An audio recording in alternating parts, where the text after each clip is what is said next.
Hello everyone, welcome to SB institute. Welcome you all. আমি শুভেন্দু অধিকারী, তোমাদের weekly current affairs সিরিজের গুরুত্বপূর্ণ একটি ক্লাসে প্রত্যেককে ওয়েলকাম করছি। ক্লাসটি খুবই গুরুত্বপূর্ণ, কারণ প্রত্যেকটা কারেন্ট অ্যাফেয়ার্সের ক্লাসই কিন্তু খুব গুরুত্বপূর্ণ হয়। তার কারণ হচ্ছে যে কারেন্ট অ্যাফেয়ার্সগুলো কিন্তু জিকে কে চার্জ করে, ঠিক আছে? সেই জন্য আমাদের কিন্তু কারেন্ট অ্যাফেয়ার্সগুলোকে খুব গুরুত্ব সহকারে পড়া উচিত, এবং কারেন্ট অ্যাফেয়ার্স থেকে কিন্তু কোশ্চেনও কিন্তু আমাদের কিন্তু কন্টিনিউ আসছে আর খুব ভালো ভালো আর কি, ঠিক আছে? সেই জন্য আর অনেক দূর দূরান্ত থেকেও দিচ্ছে, আর সম্প্রতি ঘটনা বলে আর কি, কিন্তু এখন পাস্টের ঘটনা বলেও দিয়ে দিচ্ছে আর কি কারেন্ট অ্যাফেয়ার্স হিসেবে, ঠিক আছে? তাহলে আমাদেরকে খুব গুরুত্বের সহকারে কিন্তু কারেন্ট অ্যাফেয়ার্সগুলো করা উচিত এবং ইনফরমেশন কিন্তু খুব গুরুত্বের সহকারে কিন্তু জমিয়ে রাখা উচিত এবং সেগুলোকে অধ্যয়ন করা উচিত। তাহলে বলবো, যারা আমাদের ক্লাসগুলি কন্টিনিউ করো তারা খাতা পেন নিয়ে বসে পড়ো, যেগুলো ইনফরমেশন দিচ্ছে নোট ডাউন করে নাও। আর ক্লাস শুরুর আগে বলবো, যারা আমাদের চ্যানেল সাবস্ক্রাইব করেন অতি সত্তর চ্যানেলটিকে সাবস্ক্রাইব করে নাও এবং পাশে থাকা বেল আইকনটিকে প্রেস করে রাখো, যাতে সমস্ত ক্লাসের নোটিফিকেশন পেয়ে যাও এবং এক্সাম ওরিয়েন্টেড সমস্ত ইনফরমেশন কিন্তু আমাদের চ্যানেল থেকে দেওয়া হয়। সেই ইনফরমেশনগুলো কিন্তু তোমরা পেয়ে যাবে। তাহলে চলো ক্লাসে শুরু করবো।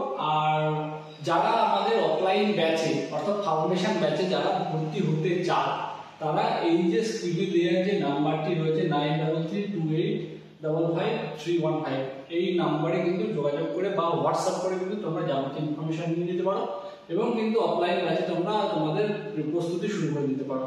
তাহলে চলো শুরু করবো আজকের ক্লাস। দেখো, উইকলি কারেন্ট অ্যাফেয়ার্সের ক্লাস, আর সেটা হচ্ছে যে এপ্রিল 14 থেকে এপ্রিল 20, ঠিক আছে? আমাদের সাপ্তাহিক কারেন্ট অ্যাফেয়ার্স যেটা আর কি দেওয়া হয় সেটা। দেখো প্রথমে কি আছে আমরা সেটা দেখব।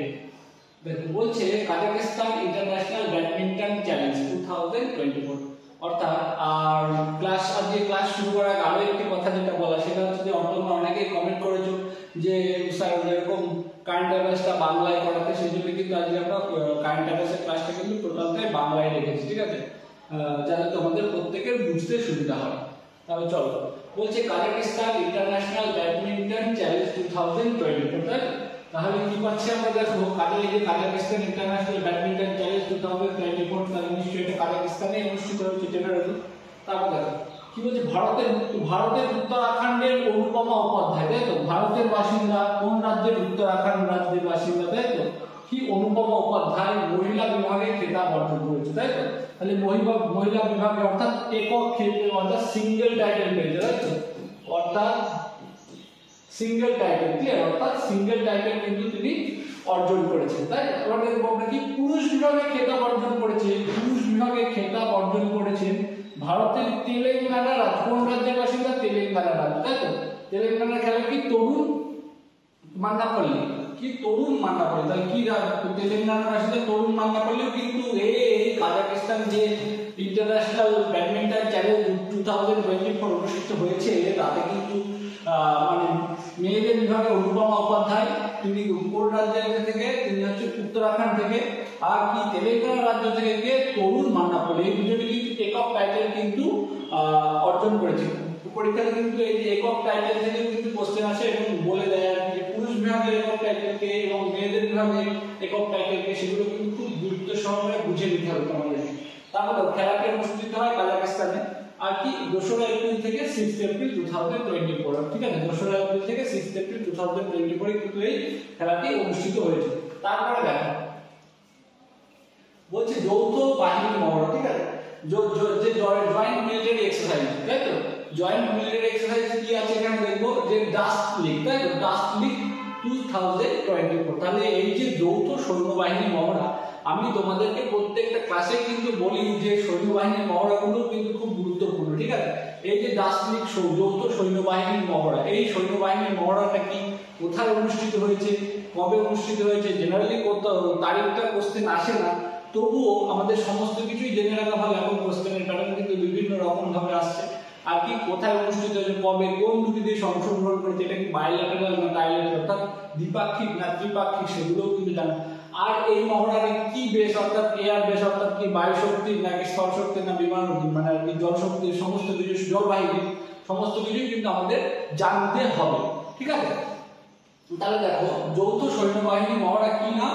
ডাস্ট লিগ 2024, তাই তো? ডাস্ট লিগ 2024 বলছে এটি ভারত এবং কি এটি ভারত আর উজবেকিস্তান বাহিনীর পঞ্চম যৌথ মহড়া। তাই তো এটা হচ্ছে তাহলে 2024-এর, এটা কত 2024-এর, এটা কিন্তু হচ্ছে পঞ্চম সৈন্যবাহিনী মহড়া, যেটাতে যে যৌথ সৈন্যবাহিনী মহড়া দুটি দেশের নাম কি, উজবেকিস্তান এবং ভারত, এই দেশে কিন্তু এই দাসলিক যৌথ সৈন্যবাহিনীর মহড়াটি করেছে। দেখো আর কি মহড়াটি সংগঠিত হয় উজবেকিস্তান অর্থাৎ হেলবি উজবেকিস্তান, অর্থাৎ যে ভেন্যুটা কোথায় ছিল, কোথায় এই মহড়াটি হচ্ছে দাসলিক, তাহলে আমাদের কোশ্চেন আসতেই পারে যে কোথায় এই দাসলিক সৈন্যবাহিনীর মহড়াটি হয়েছে 2023 বা পঞ্চম দাসলিক 2020 মহড়াটি ভেন্যু কোথায় ছিল, যদি আমাদের কোশ্চেন আসে আমাদের কিন্তু উত্তরটা করতে হবে কি উজবেকিস্তানে। ক্লিয়ার? তারপর দেখো 2019-এ প্রথম মহড়াটি শুরু হয়, তাহলে দাসলিক মহড়া প্রথম শুরু হয় কিন্তু 2019-এ, আর এটা হচ্ছে আমাদের এই 2024-এরটা কি হচ্ছে 2024-এর পঞ্চম দাসলিক। ক্লিয়ার? তাহলে 2024 প্রথমে 2019-এ কিন্তু এই মহড়াটি প্রথম শুরু হয়। ঠিক আছে? তারপরে দেখো খুব গুরুত্বপূর্ণ ACMAM টুরিং অ্যাওয়ার্ড, তাই তো ACMAM টুরিং অ্যাওয়ার্ড 2023 ব্যাপারটা হচ্ছে খুব দাঁত ভাঙা অ্যাওয়ার্ড হলেও মানে অ্যাওয়ার্ডটির নাম হলেও কিন্তু খুব গুরুত্বপূর্ণ অ্যাওয়ার্ডটি। ঠিক আছে? আর তার ডিটেইলস কিন্তু আমরা দেখে নেব কি এই অ্যাওয়ার্ডটি। তাই তো বলছে the association for computing machinery Alan M Turing পুরস্কার। তাই তো তাহলে পুরস্কারটির নাম কি পাচ্ছি আমরা, অ্যালান এম টুরিং, তাই তো পুরস্কার বা অ্যাওয়ার্ড। তাহলে এই টোটাল অ্যাওয়ার্ডটা, আর এই অ্যাওয়ার্ডটা কি, the association for the association for the computing machinery, তাই তো এম মানে হচ্ছে অ্যালান এম টুরিং। ক্লিয়ার? তাহলে দেখো ডিটেইলস জানবো আমরা আরো। এই পুরস্কার অর্জন করেছে ইসরায়েলের গণিতজ্ঞ। কোথাকার গণিতজ্ঞ? ইসরায়েলের গণিতজ্ঞ কি আভি, দেখো বানানটা ইংরেজি বাংলা বানানটা কিন্তু তোমরা দেখবে, ব্যাপার হচ্ছে আভি উইগডিশন, তাই তো দেখো বা এখানে উইগডিশনটাই কিন্তু তোমাদের উচ্চারণটা হবে। ঠিক আছে? আভি উইগডিশন, তাই তো এটা তোমরা উচ্চারণ করবে আভি উইগডিশন। এই পুরস্কারটা তাহলে এই যে কি পুরস্কার, অ্যালান এম টুরিং পুরস্কার 2023 কে পেয়েছে, সেটা হচ্ছে যে ইসরায়েলি গণিতজ্ঞ আভি উইগডিশন। ক্লিয়ার? আর কি এই পুরস্কারটি কম্পিউটিং এর নোবেল নামেও পরিচিত। খুব গুরুত্বপূর্ণ লাইন, দেখো এই পুরস্কারটি কোন পুরস্কারটি, এই পুরস্কারটি হচ্ছে যে অ্যালান এম টুরিং, এই পুরস্কারটি কি নামে পরিচিত, কম্পিউটিং এর নোবেল নামেও পরিচিত। তাহলে কম্পিউটিং এর নোবেল 2023 কে পেয়েছে, যদি আমাদের কোশ্চেন এসে যায় আমাদের কিন্তু বলতে হবে ইসরায়েলি গণিতজ্ঞ কি আভি উইগডিশন। ক্লিয়ার? তারপর দেখো পুরস্কারটি ব্রিটিশ গণিতবিদ অ্যালান এম টুরিং এর নাম অনুসারে দেওয়া হয়। ঠিক আছে? অ্যালান, তিনি একজন ব্রিটিশ গণিতবিদ ছিলেন, অ্যালান এম টুরিং, তার নাম অনুসারে কিন্তু এই কম্পিউটিং এ নোবেলটা দেওয়া হয়। ক্লিয়ার? বা এটা কি এই পুরস্কারটির নাম যদি কি অ্যালান এম টুরিং বা কম্পিউটিং এ নোবেল। ক্লিয়ার? আর যাকে আধুনিক কম্পিউটার সায়েন্সের জনক হিসেবে বলা, তাহলে আমরা এখানে আরো একটা ইনফরমেশন পাচ্ছি কি আধুনিক কম্পিউটার সায়েন্সের জনক কাকে বলা হয়, অ্যালান এম টুরিং কে। ক্লিয়ার? তারপরে কম্পিউটিং এর ক্ষেত্রে প্রযুক্তিগত বিশেষ অবদানের জন্য, কম্পিউটিং এর ক্ষেত্রে প্রযুক্তিগত টেকনিক্যালি বিশেষ অবদানের জন্য কি দেওয়া হয়, এই পুরস্কারটি প্রদান করা হয়। ক্লিয়ার? তারপরে দেখো blue origins new shepherd 25 mission, খুব গুরুত্বপূর্ণ blue origins new shepherd 25 mission. Clear? এটি NS-25 স্পেস ট্যুরিজম মিশন, তাই তো নামে পরিচিত। তাহলে এটার নাম হচ্ছে, আগে আমরা শুধু নামটুকু মনে রাখো, তারপর আমরা ডিটেইলস ইনফরমেশনে যাচ্ছি। নামে পরিচিত আমেরিকা যুক্তরাষ্ট্রের একটি মহাকাশ অভিযান, তাই তো তাহলে কি আমেরিকা যুক্তরাষ্ট্রের একটি মহাকাশ অভিযান যার নাম কি NS-25 স্পেস ট্যুরিজম মিশন, তাই তো এটা একটি স্পেস ট্যুরিজম মিশন। দেখো তারপরে বলছে মিশনটির মোট 6 জন স্পেস ট্যুরিস্টদের মধ্যে, অর্থাৎ 6 জন স্পেস ট্যুরিস্ট থাকে। যদি আমাদের কোশ্চেন আসে এই যে NS-25 স্পেস ট্যুরিজম মিশনে কতজন সদস্য ছিল, তাহলে কিন্তু আমাদের বলতে হবে 6 জন। ক্লিয়ার? আর এই স্পেস ট্যুরিজম একজন ভারতীয় বর্তমান, তাই তাহলে আমরা এখানে আমেরিকা যুক্তরাষ্ট্রের একটি মহাকাশ অভিযান, কিন্তু তার ভিতরে এটা আমরা অতিরিক্ত গুরুত্ব সহকারে কেন করবো, কারণ এর ভিতরে এই যে 6 জন সদস্য ট্যুরিস্টদের তার ভিতরে একজন কিন্তু ভারতীয় মহাকাশচারী রয়েছে। ঠিক আছে? তিনি হলেন অন্ধ্র অন্ধ্রপ্রদেশে। কোন রাজ্যে? অন্ধ্রপ্রদেশে। কোন রাজ্যে পাইলট? তো অন্ধ্রপ্রদেশ রাজ্যে গোপী তোতাকুড়া। কি আছে? গোপী তোতাকুড়া। ঠিক আছে, এই যে অন্ধ্রপ্রদেশ নিবাসী গোপী তোতাকুড়া একজন পাইলট, যিনি কিনা কিসের সুযোগ পাচ্ছেন? তিনি এই যে NS-25 space tourism mission America যুক্তরাষ্ট্রে, তাতে কিন্তু সুযোগ পাচ্ছেন। ঠিক আছে, খুব গুরুত্বপূর্ণ জায়গা। তিনি হলেন প্রথম ভারতীয় যিনি মহাকাশ পর্যটক হিসাবে প্রথম পাড়ি দিচ্ছে। তাই তো, পর্যটক বিষয়টা তোমরা নিশ্চয়ই প্রত্যেকেই জানো। তাহলে পর্যটক হিসেবে প্রথম ভারতীয় কে যাচ্ছেন মহাকাশে? তাহলে কিন্তু আমাদের বলতে হবে গোপী তোতাকুড়া, কি অন্ধ্রপ্রদেশের নিবাসী। আর দ্বিতীয় ভারতীয় যিনি মহাকাশ অভিযানে যাচ্ছেন, অর্থাৎ রাকেশ শর্মার পরে, অর্থাৎ প্রথম ভারতীয় রাকেশ শর্মা যিনি আর কি গিয়েছিলেন মহাকাশে পাড়ি দিয়েছিলেন, আর দ্বিতীয় হিসেবে কিন্তু তিনি, তার নাম কি? যে গোপী তোতাকুড়া একজন পাইলট। কি? ব্যাডমিন্টন এশিয়া চ্যাম্পিয়নশিপ, খুব গুরুত্বপূর্ণ। Badminton Asia championship 2024, badminton Asia championship 2024 খুব গুরুত্বপূর্ণ। যে কোনো পরীক্ষার আশেপাশে, যে পরীক্ষার মানে যে কোনো পরীক্ষার আগে এবং পিছনে যে খেলাগুলি হয় সেই খেলাগুলো খুব গুরুত্বপূর্ণ।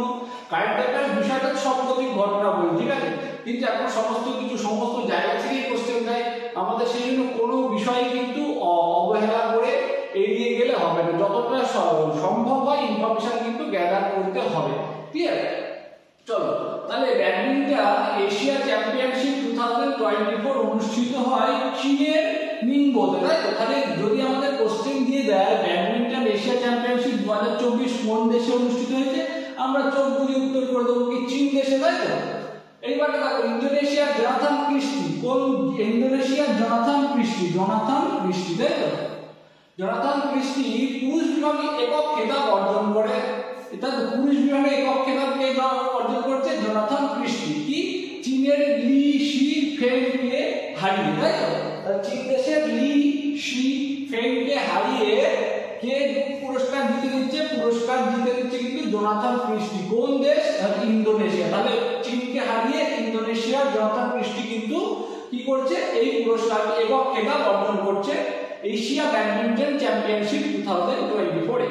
তারপরে দেখো চীনের ওয়াং শি ই। দেখো আমি ইংরেজিতে ওয়ার্ডটা লিখে রেখেছি, মহিলা বিভাগে এককভাবে খেতাব অর্জন করে। তাই তো, আর চীন দেশেরই আরেকজন আর কি, চীন দেশের কি ওয়াং শি ই, যিনি কিন্তু মহিলা বিভাগে একক খেতাব অর্জন করেছেন। পরিষ্কার? তারপর দেখো সোনার সিস্টেম, খুব গুরুত্বপূর্ণ।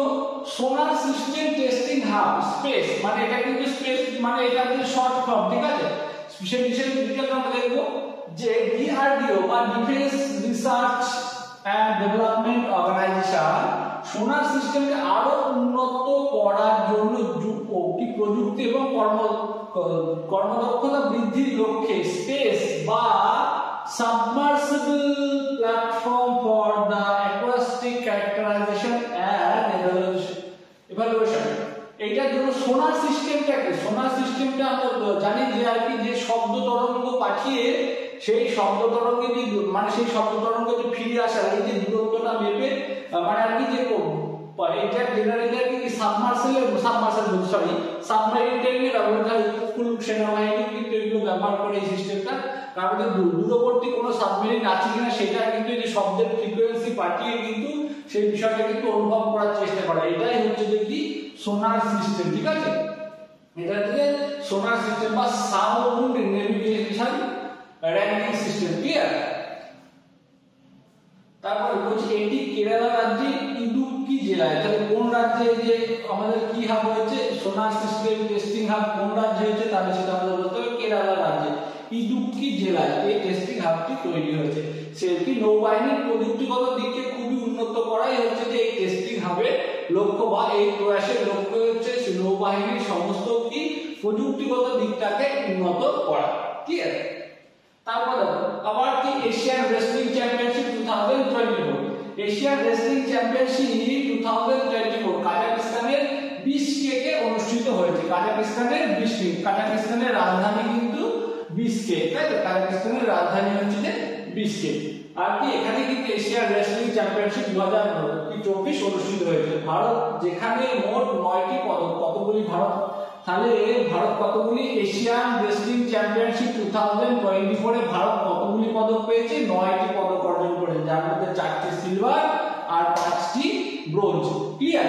তাহলে যদি আমাদের কোশ্চেন দিতে এশিয়ান রেসলিং চ্যাম্পিয়নশিপ 2024 ভারত কতগুলি পদক জিতেছে, তাহলে বলতে হবে 9টি। যদি বলে কতগুলি সিলভার জিতেছে, তাহলে আমাদের উত্তর দিতে হবে 4টি আর 5টি ব্রোঞ্জ জিতেছে। Clear?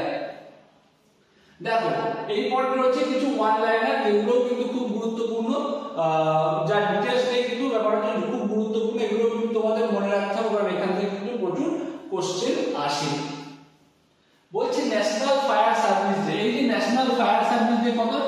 14 April national fire service day হিসেবে কিন্তু পালন করা হয়। ঠিক আছে? আর কি ওয়ার্ল্ড চাগাস ডিজিজ ডে। যে চাগাস ডিজিজ, এই চাগাস ডিজিজটা কি জিনিস? সেটা হচ্ছে যে কীট পতঙ্গ জাতীয় কোনো পোকার একটা কামড়ের পরে কিন্তু এই রোগটা সৃষ্টি হয়। এই রোগটা কিন্তু অত্যন্ত যন্ত্রণাদায়ক। ঠিক আছে? এই যে পোকার কামড়ের পরে যে একটা ভাইরাস জনিত রোগ সৃষ্টি হয়, সেটা হচ্ছে একটা পোকার কামড়ের ফলে হয়। সেই এটা কিন্তু খুব যন্ত্রণাদায়ক একটা রোগ। ঠিক আছে? এটা কিন্তু কত সালে, এটা কত তারিখে পালন করা হয়? 14 এপ্রিল। তাহলে 14 এপ্রিল কি হচ্ছে? ফায়ার সার্ভিস ডে আর কি ওয়ার্ল্ড চাগাস ডিজিজ ডে। তারপরে দেখো ওয়ার্ল্ড হেমোফিলিয়া ডে। তাই তো? এই যে হেমোফিলিয়া কি আমরা জানি, হেমোফিলিয়া হচ্ছে যাদের রক্ত জমাট বাঁধে না। ঠিক আছে? অর্থাৎ রক্ত জমাট বাঁধতে যাদের অসুবিধা, তার দ্যাট ইজ কল্ড হেমোফিলিয়া। এই হেমোফিলিয়া দিবস কত তারিখে পালন করা হয়? এটা হচ্ছে যে 17 এপ্রিল। তারপরে দেখো সিয়াচেন ডে। এই যে সিয়াচেন গ্লেসিয়ার ডে, এটা কিন্তু 13 এপ্রিল পালন করা হয়। Siachen glacier day that is 13 April. এই যে 13 এপ্রিল আরো একটি গুরুত্বপূর্ণ ঐতিহাসিক ঘটনা আছে, সেটা তোমরা জানো কিনা অবশ্যই কমেন্ট করে জানাবে। ঠিক আছে? এই 13 এপ্রিল খুব গুরুত্বপূর্ণ একটা ঐতিহাসিক ঘটনা, সেটা কি তোমরা যদি কেউ জেনে থাকো অবশ্যই কিন্তু জানাবে কমেন্টের মাধ্যমে। ঠিক আছে? তারপরে দেখো নেক্সট ওয়ার্ল্ড ভয়েস ডে। কত? এটাও কিন্তু এটা হচ্ছে 16 এপ্রিল। তাই তো? World earth day, world earth বা কলা দিবস। ঠিক আছে? এটা কত? এটা হচ্ছে 15 এপ্রিল। আর world quantum day, world quantum day celebrate হয় 50, এটা হচ্ছে 14 এপ্রিল। অর্থাৎ 14 এপ্রিল কিন্তু ওয়ার্ল্ড কোয়ান্টাম ডে হিসেবে পালন করা হয়। তারপরে দেখো দিল্লি এয়ারপোর্ট, খুব গুরুত্বপূর্ণ। দিল্লি এয়ারপোর্ট র্যাঙ্ক 10, অর্থাৎ 10ম স্থান অধিকার করছে। বিজিএস্ট এয়ারপোর্ট অ্যামং দ্য ওয়ার্ল্ড, অর্থাৎ বিশ্বের মধ্যে যে 10টি বিজিএস্ট এয়ারপোর্ট, তার মধ্যে কিন্তু 10ম স্থান অধিকার করেছে দিল্লি এয়ারপোর্ট। আর বিশ্বের মধ্যে সবচেয়ে দ্রুততম বিজিএস্ট এয়ারপোর্ট হচ্ছে আবুধাবি। কি আর তাহলে দেখো টোটাল প্রত্যেকটা ইনফরমেশনই কিন্তু খুব গুরুত্বপূর্ণ, এবং কি অতিরিক্ত কোনো গল্প নেই আমাদের ক্লাসে। আমি যতটা ইনফরমেশন জরুরি সেই ইনফরমেশনটা দিয়েই কিন্তু ক্লাসগুলো করাই, যাতে আমি প্রচুর গল্প দিয়ে বিরাট বড় বড় ক্লাস এরকম কিন্তু ব্যাপার নেই। খুব ছোট করে, যতটা ছোট করা যায় যাতে তোমাদের পড়তে সুবিধা হয়, বুঝতে সুবিধা হয়, সেজন্য কিন্তু খুব ছোট করে কিন্তু আমরা কারেন্ট অ্যাফেয়ার্সের ক্লাসগুলো দিই। সেই জন্য বলবো এইভাবে সমস্ত ইনফরমেশন বা এবার আরো নতুন নতুন ক্লাস পেতে হলে কিন্তু আমাদের চ্যানেলটিকে সাবস্ক্রাইব করে রাখতে হবে এবং পাশে থাকা বেল আইকনটিকে প্রেস করে রাখতে হবে, যাতে সমস্ত ক্লাসের নোটিফিকেশন কিন্তু তোমরা পেয়ে যাও। তাহলে ভিডিও শেষ করার আগে আরো বলবো যে যারা আমাদের চ্যানেলকে সাবস্ক্রাইব করেনি অতি সত্ত্বর চ্যানেলকে সাবস্ক্রাইব করে রাখো এবং পাশে থাকা বেল আইকনটিকে প্রেস করে দাও, যাতে পরবর্তী আপডেট আসার সাথে সাথে কিন্তু তোমরা নোটিফিকেশন পেয়ে যাও।